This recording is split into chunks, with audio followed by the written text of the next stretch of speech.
আসসালামু আলাইকুম প্রিয় ভাই ও বোনেরা, আপনারা সবাই কেমন আছেন? আশা করি অবশ্যই ভালো আছেন।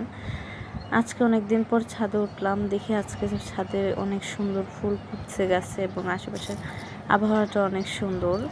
মাশাআল্লাহ, সব কিছু মিলে একটা সুন্দর পরিবেশ তৈরি হয়েছে। গাছে ফুলগুলো অনেক সুন্দর দেখা যাচ্ছে, আকাশে সূর্যটা অনেক সুন্দর। আলহামদুলিল্লাহ, আল্লাহ সব কিছুই সুন্দর করে তৈরি করেছেন, সুন্দর করে বানিয়েছেন। পাশে আনার গাছটা ছোট ছোট ফুল ধরেছে, এখন আনার হয়নি। সব কিছু মিলে আল্লাহর রহমতে অনেক ভালো লাগছে আজকের দিনটা। ফাল্গুনের হাওয়া চলতেছে, কনকনে বাতাস।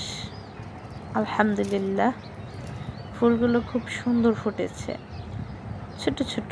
আমার কাছে এই ফুলগুলো অনেক ভাল লাগে, আমার পছন্দ করে লাগানো আমাদের ছাদে পাশে আবার ছোট্ট মেহেদি গাছ, কিন্তু মেহেদি গাছে তত পাতা হয় নাই, যা হয়েছিল তা আমার আব্বু কাইটা ফেলাই দিছে। তো মনে করেন এই ছাদের পাশেই দেখা যায় আবার আশেপাশে মানুষের আম গাছে সুন্দর ছোট ছোট বইল হয়েছে, আমের বইল। এখন আপনারা কি বলেন জানে না, আমাদের এখানে আম গাছে বইল বলা হয়।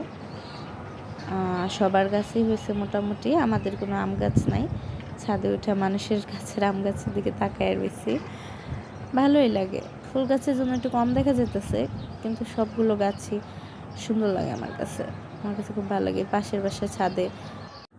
আমার এই ছোট্ট ভিডিওটা যদি কারো ভালো লাগে থাকে, প্লিজ সাবস্ক্রাইব এবং লাইক দিয়ে যাবেন। ছোটোখাটো কমেন্ট করবেন যদি মন চায়, প্লিজ লাইক